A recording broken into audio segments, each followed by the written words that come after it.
There, I'm Clifford Bates, and welcome once again to Reading Aristotle's Politics. Today, we're looking at Chapter 6, Book 5, which deals with basically oligarchic revolutions and oligarchy, or political change, metabole, and in regards to oligarchic regimes. Now, again, just clarifying, Book 5 is all about political change or metabole, revolution.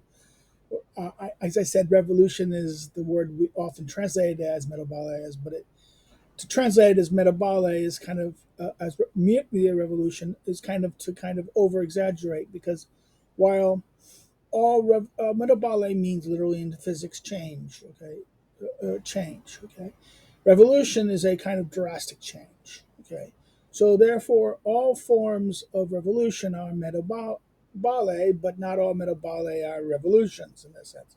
And particularly, how we understand revolution is not only a political change, a regime change, but also a fundamental change of the society as well. Right? This is the modern, following from the French Revolution onwards, the modern understanding of revolution. Revolution is total in that sense. A total not only change of the the governmental structures, but also of the society itself. Where for Aristotle, his discussion of political change is more regime change. That there's from the alteration from one regime into another type of regime. Although he does address the social consequences and this change to what we would call society or community, because of those changes. Because for Aristotle, the political community, the polis, and the social order, i.e., the koinonia, are fundamentally are intertwined in a sense, and not as separate as we would think. We often label state and society. Okay, and even though state and society are synonymous terms with each other historically, and in fact, basically talking about the same thing but the different function, but differing in function and differing in uh, uh, differing in function and purpose. But the state and society are basically the synonymous concepts. They're like Siamese twins, right? So Chapter 6 deals with the question of oligarchy. Now, Chapter 5, we dealt with democracies. And democracies chapter was relatively small. Now, this is going to be a long chapter. So let's get into it, okay? The modes in which oligarchies undergo modibale change, two in particular are most evident. The one when they treat the multitude unjustly. Any leader is then adequate to make a change, a revolution, particularly when the leader comes from the oligarchy itself, as would happen in Naxos in the case of Legamus, who later became tyrant of the Naxians. Right, this is 43. Let's go see 43. Legamus became tyrant of Namos around 540 BC, and you see Herodotus' account in Book 1 and sections 61 and 64, and then also in Aristotle's the Constitution of Athens, section 15 of it. Okay, now where the account of it comes up here. Now, factional conflict, stasis, that has its beginning points from others also involves several varieties. So therefore, this is the 44, apparently from persons or groups rather than oligarchs themselves. Okay, so therefore, this is by others. I mean, it is not because of the oligarchs themselves, but because of either different people, some group in a society, or the groups or people. Okay, so stasis also involves several varieties. So the first kind of variety, the one, is because of the leader of the oligarchs treat the people unjustly, and therefore a leader will arise attacking them. Who in the case of Naxos becomes tyrant, right? Now the second case seems to be that from others, okay, not the lead, but either groups or persons, right? As Lord says, sometimes the overthrow of the oligarch comes about through the well-off themselves. In other words, the well-off themselves, those not in the group that holds the offices, when those who do enjoy the prerogatives are very few. So therefore, in other words, what happens here is you have a dynastic oligarchy where the offices are held only by the very few of them, a very few people, and that the well-off who don't possess that are angry that they are just as rich, or they're rich also, and they should have the prerogatives, right? So therefore, they turn against it. So therefore, that's one way of this.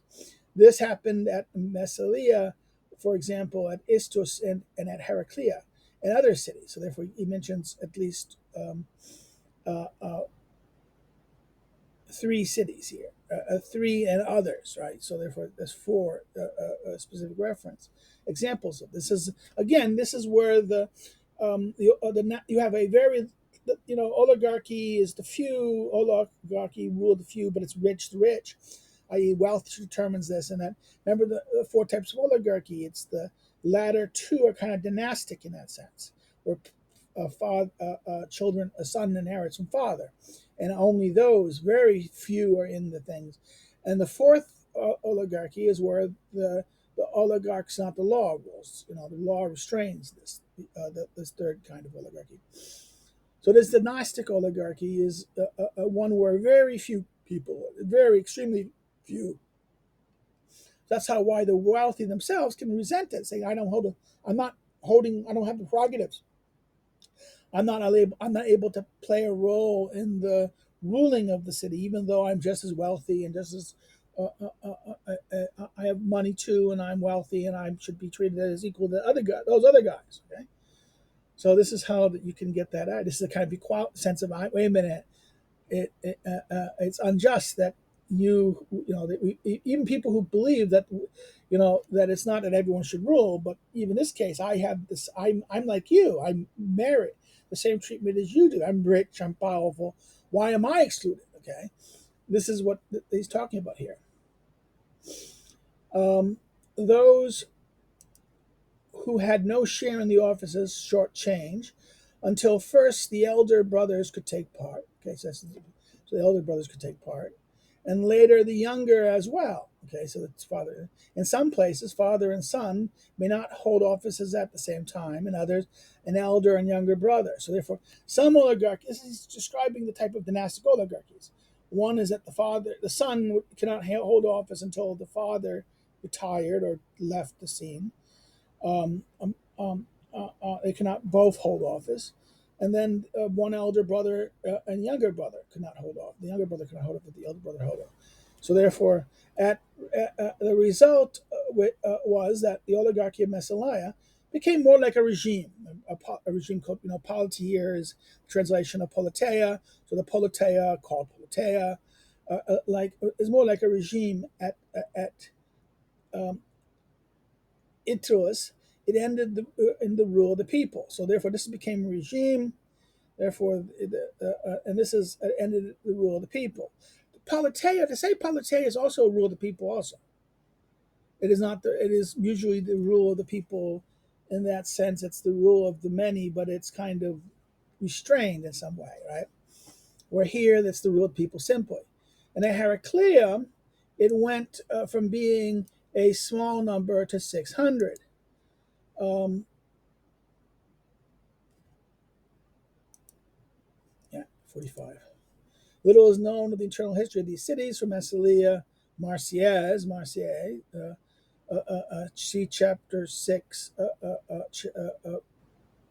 book 6, chapter 7, and section 4. And Heraclea question is probably the one in the Black Sea, see chapter 3 of book 5.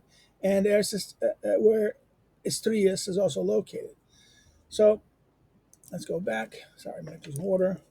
Throat dry. So one became a regime, the other became a rule of the people. Remember, regime is kind of a rule of the people also. So, but it's more, the argument here is that it's more just than really not democracy, though. But notice he doesn't say democracy here. So, and then last but not least, it went from a small number to 600, a larger oligarchy.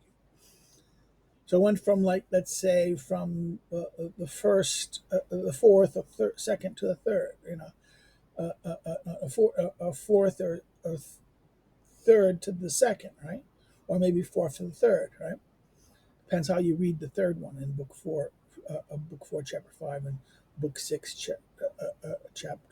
book four, chapter five, and book four, chapter six, the second restatement of the oligarchy. At Kindos, too, the oligarchy underwent revolution, where the notables fell into factional conflict against. Therefore, this is the one where the oligarchs, the wealthy. Now, here's the notables, the well off. The first one was the well off. Now, here he says the notables fell into factional conflict against one another because few took part in the offices, as was said. If a father took part, the son could not. And there were several brothers, only the eldest. For as this stasis proceeded, the people stepped in, picked one of the notables as its head, attacked them, and conquered. For any group engaged in any group that's this is another a general statement here.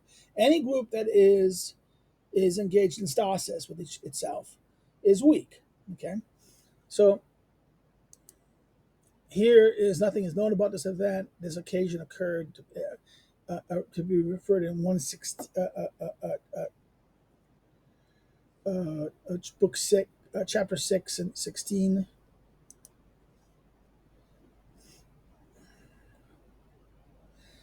And at Aethria, during the oligarchy of the Basilids in ancient times, even though matters were well superintended by those in charge of the regime, the people chafed at being ruled by a few and made revolution in the regime. Now, this is 47. Again, nothing is known of this. The Basilid family is presumably descended from the original kings of the cities. So therefore, this is the of the second account. There's been two different things.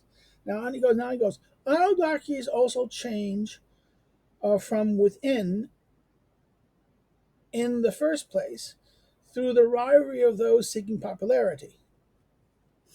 Popular leadership is twofold.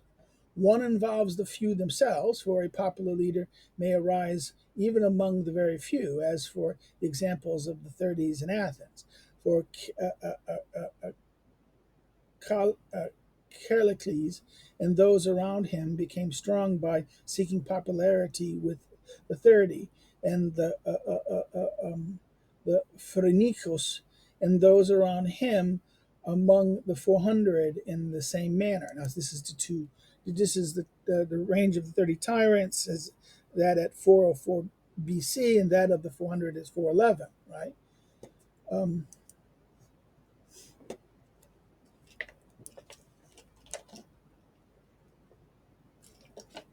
So this is seeking popularity among someone who's trying to seek popularity among the few, the rulers, right? The oligarchs. One between the 30 and one seeking popularity with the 400. The other is when those in the oligarchy seek popularity with the mass, as at Lycia, for example, where the regime guardians, now this is 49, this is a term, nothing is known about the nature of those officials. The term Pelio Practe, see book 2, chapter 8, verse 9. The regime guardians sought popularity with the mass on account of their being elected. And in all oligarchies, where those who elect to offices are not those from whom the officials are drawn, but the offices are filled from those with large assessments, or those of certain clubs.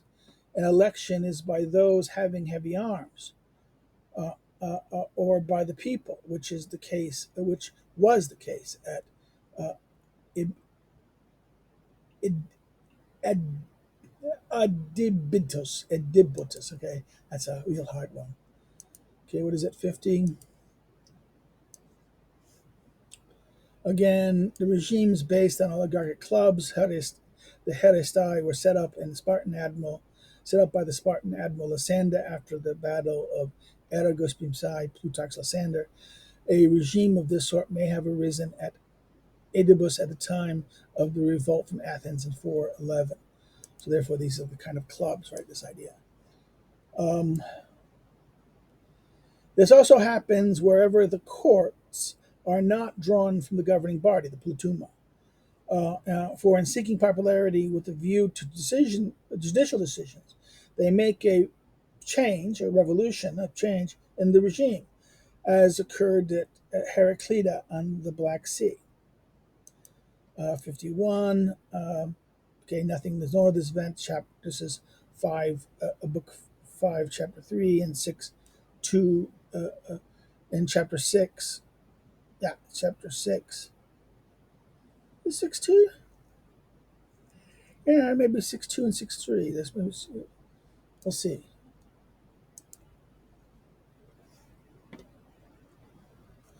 As it happens further when some draw the oligarchy into fewer hands. For those who seek equality are compelled to bring in the people to assist them. So the problem here is therefore the political change in oligarchy happens either from those who seek popularity with the ones who are ruling, the ones seek popularity with the rulers, be there few or larger number, or what that they are rather they're people contesting for office where the offices are elected by larger groups. And he says like here, right? They're elected either by a certain with large assessments or of certain clubs, an election by those having heavy arms or by the people, right? And he says another case is happening when the courts are not determined. The people who is in the courts are not chosen by those who are in the plutuma, the ruling part, but rather outside of the ruling part. And therefore, what happens is the people, those seeking popularity will appease those in the court, those who control the courts. And what happens is this seeks a revolution. This makes a change, and this is the last of Heraclea. It happens also when some draw the oligarchy into fewer hands. In other words, that it goes fewer. For those who seek equality are compelled to bring in the people to assist them. Okay, so therefore, as it gets strong, little, so therefore, in other words, it's like. So he gives these three specific cases here, right, of this variety of this things. The next one, 8. Paragraph 8, he goes, a change in oligarchies also occurs when they expend their private wealth in wanton living. So therefore, the oligarchs just live wantonly and they lose their wealth. For such persons attempt sedition, and others aim at tyranny themselves or help institute it for someone else, as Hippodamus did for Dionysius at Syracuse. So therefore, 52.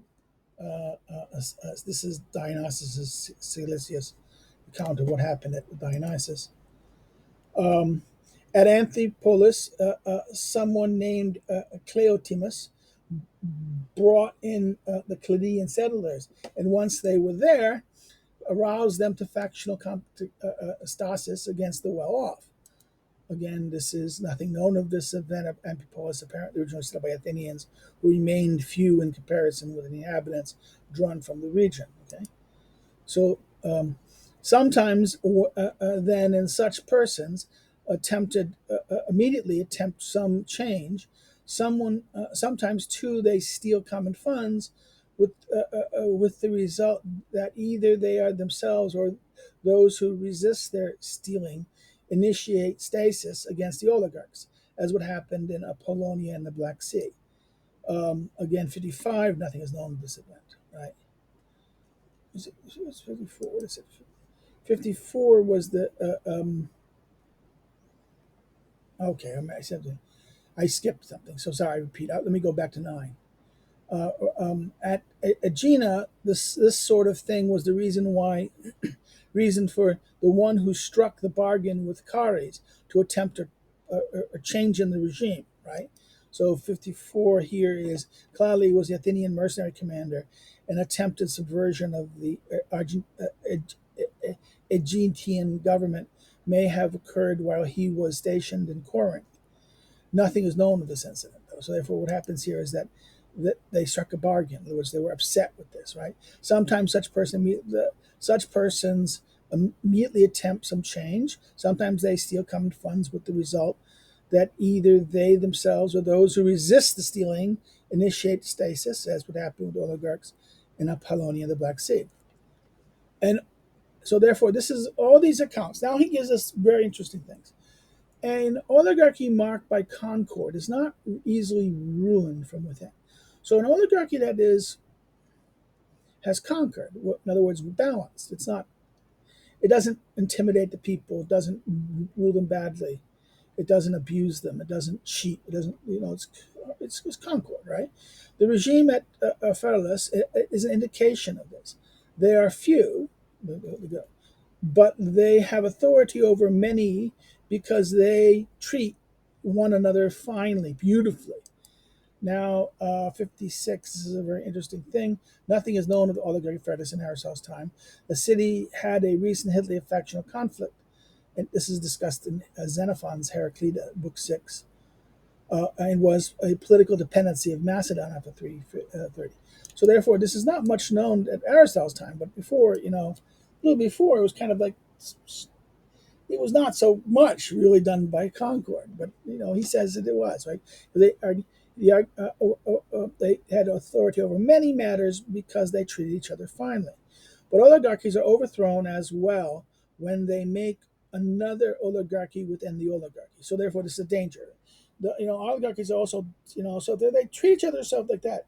Oligarchy. Now, this echoes the idea of going from where the size of this. In other words, the creation of an oligarchy and an oligarchy is a kind of what a dynastic rule is. Translated in by the rule of the powerful, right? Dynastic is that last kind of democracy.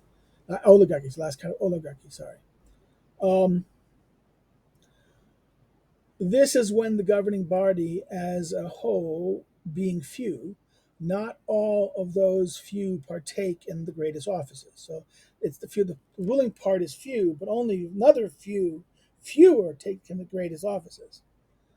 This happened at one time in Elis. For while the regime was in the hands of a few, very few became senators because there were 90 of them serving for life, and their election was characterized by a dynastic rule. Similarly, that of those of the Spartan senators at Sparta. Remember the history of Sparta and senators. Okay, this is nothing is little known about the internal politics of Elis, he says.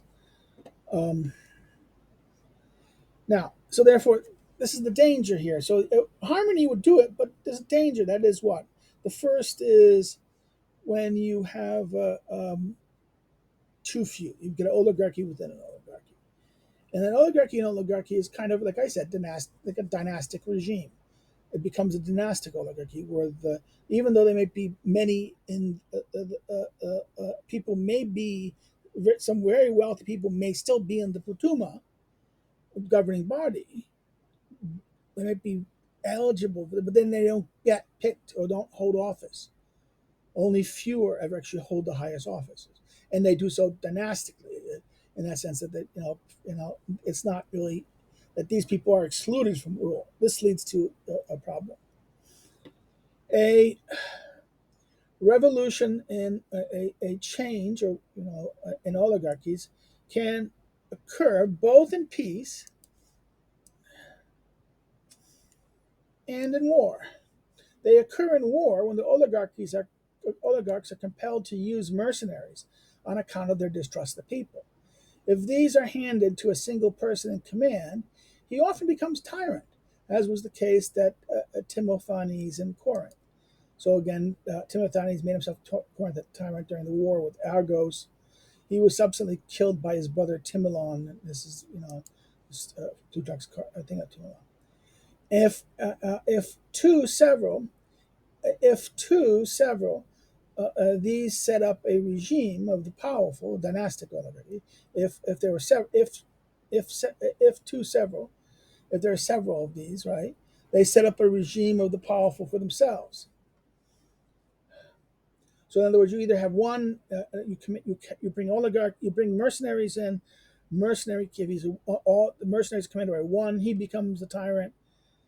If you bring you don't unify the command with this, then they become what they become. The different captains will become the dynastic rulers, the regime of the powerful themselves, right? The dynasty themselves. Sometimes, out of fear of these things, oligarchs give a part of the regime to the multitude as a result of being compelled to make use of the people. So, therefore, in other words, they decide to let the people partake. They would give a part of the regime to the people, right? Got a fear of being kind of, oh my God, we're going to get all our mercenary leaders, our military leaders will take over us. So, okay, we give the people a role. We have to use the people. So this is the danger in war, right? The three different he gives the danger of mercenaries, and sometimes you have to change the regime because you need the people in order to save the city. Okay. In peacetime, on account of their distrust of one another, they hand over their defense to mercenaries and and to a neutral official who sometimes gains authority over both groups. Okay. So therefore they don't like each other. The oligarchs in peacetime, the problem is the oligarchs don't like each other. They distrust each other. So they hand the military or the defense of the city to mercenaries or a neutral official, as they says, right? And what happens? Well, the mercenaries or the mutual official gains control of both parties. Okay, and this happened at Lessera in the case of the rule of Samas and his followers among the Ecluids and Adibus at the time of the clubs, one of which was that of Itades. Now 59, the Ecluids were one of the great feudal clans of Thessaly. The Simus was probably the Simus of Lycia, who helped bring Thessaly into subjugation to Philip of Macedon. This is from Demosthenes on the Crown, right? Nothing is known of the incident at Duba. Ah.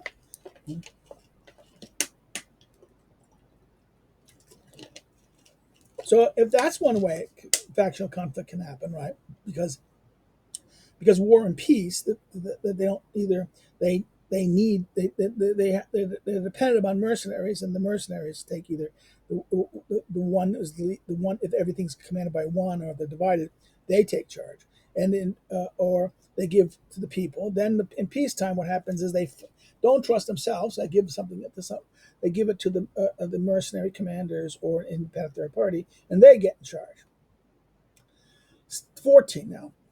Factional conflict also arises, or stasis, also arise when some of those in the oligarchy are treated by others in a high-handed fashion in connection with marriage or lawsuits and driven into stasis, factional conflict.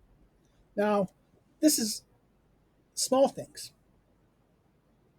This is in the camp of house. Again, this is before it was kind of disrespect. You had aspects of disrespect, inequality, equality. In other words, we see the triggers, different triggers all through here.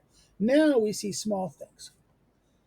We see a high-handed fashion connecting marriages and driven the faction because of this. Where the cause is a marriage, there are, for example, those spoken of earlier. Remember in chapter 4, there, right?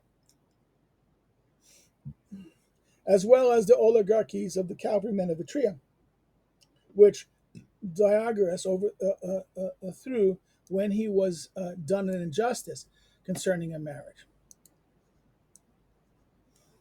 Now, discussion earlier. This is in chapter 4, chapter 4, right, and 5 and 7. Okay?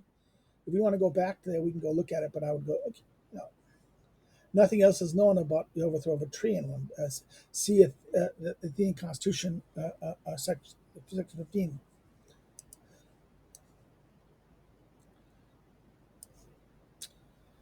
So, factional conflict arose from a judicial decision in Heraclea at Thebes, where punishment for an adultery in Heraclida of Eurotron and Thebes of Archidas was imposed in a way that was both just and factious, creating stasis, right? Out of rivalry, their enemies had them pilloried in the marketplace. Um, Again, nothing is known of these events, and Aristotle says. Many regimes have been overthrown too, when the oligarchs had too many of the features of rule of a master. There was a despote. Features of a despotes, a master, master, a master slaves. In other words, they ruled like in other words, oligarchies had the features of a. The oligarchs had too many features of a despotic rule.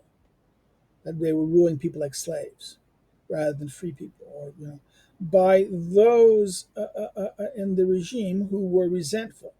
So that those, in other words, they're overthrown. These regimes are overthrown by those who are resentful. But again, this is that line. What triggers it? Being treated badly, treated with contempt. The people who treated with contempt or treated harshly will resent it and therefore seek justice. They think they should not be treated this way. Treated like a slave. I shouldn't be treated like a slave. You treat me like a slave. I'm not a slave. I may not be rich like you, but I'm not a slave, right? This is the case in the oligarchy of Sidnus, and that with that of Kleos. Now, 62. Again, nothing known of the revolution of Kidos, but for cleanness, see chapter 6 and 4. Which we were doing earlier. Did earlier. Revolutions also occur as a result of accidents. So accidents, now, right? Accidents, both a so-called regime and in oligarchies, in which they deliberate, adjudicate, and rule in the other offices on the basis of an assessment. Okay, so therefore, this, in other words, in a regime called regime, and an oligarchy, where they deliberate, adjudicate, and rule on in the other offices on the basis of an assessment. Right? This is an accident happens. Yes.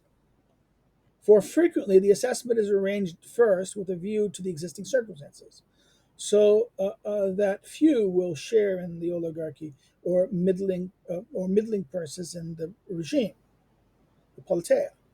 And it then happens that the same properties come to merit an assessment many times as great as a result of prosperity that arises from peace or some other sort of good fortune, so that all citizens come to share in those all offices. So therefore, what happens?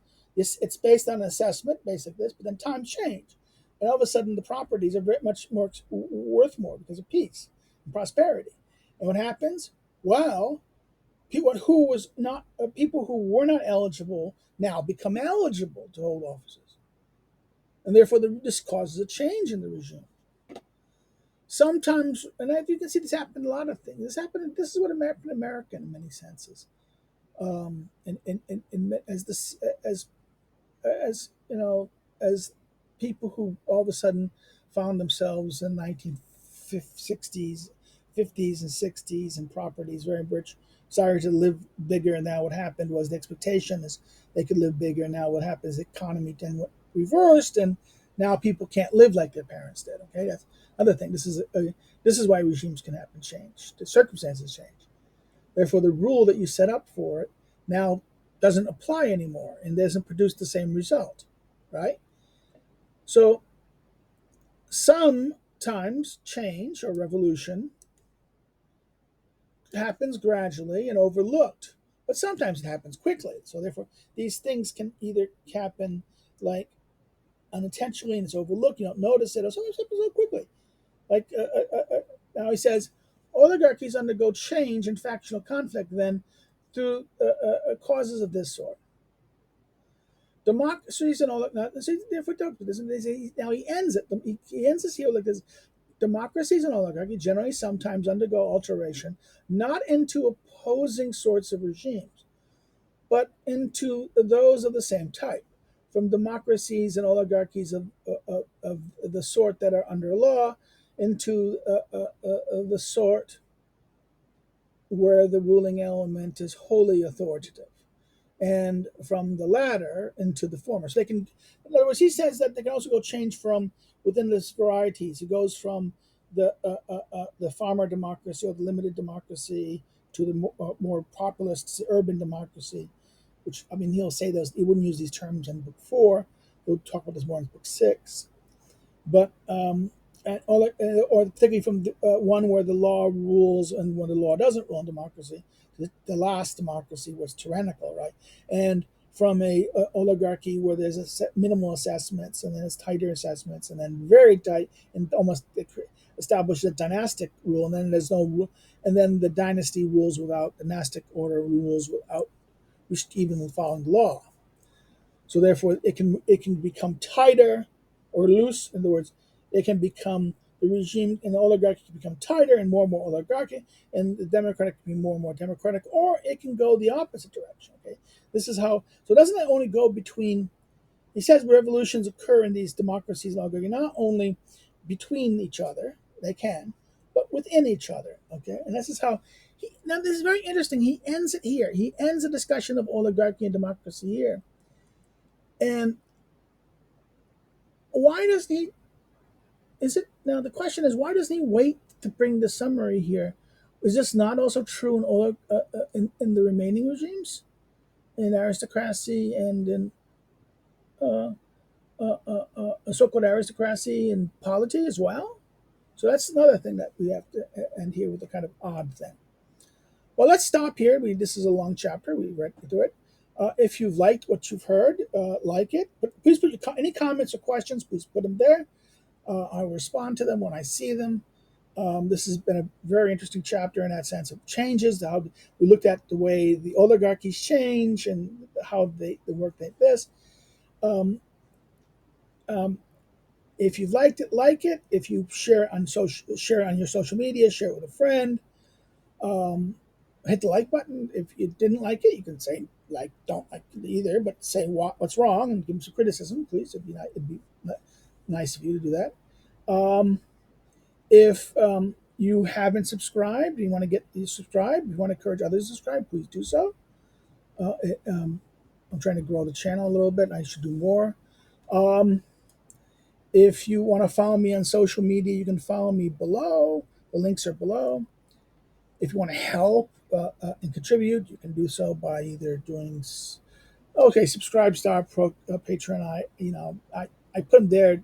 If someone does it, when it grows into something bigger, I will do something with it. Right now, I go, but wait a minute, dude, this is 4 years down the line. Okay, this is I'm not, this is not going to be sexy. I understand that.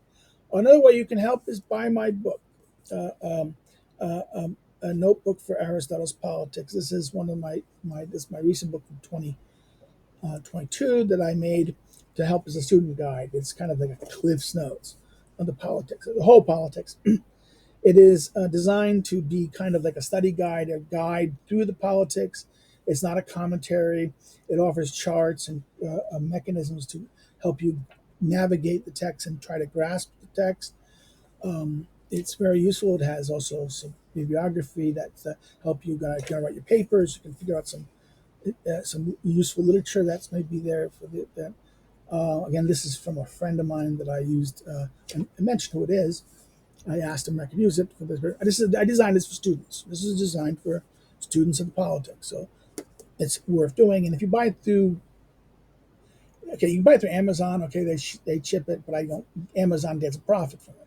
I get some money, but if you buy it by Lulu, I get what the Amazon gets. Okay, so if you buy by Lulu, I understand why people won't because of the shipping costs. But a student, someone who's interested in this, please buy it. Now that's it.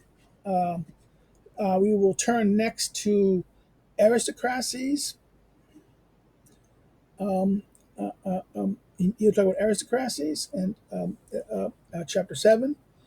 And this will end. Chapter 7 will end the discussion of regimes and how they change. Okay, how the metabolic, and then 8 and 9 he'll talk about preservation. So that's it for now. Have a good day. Take care. Bye.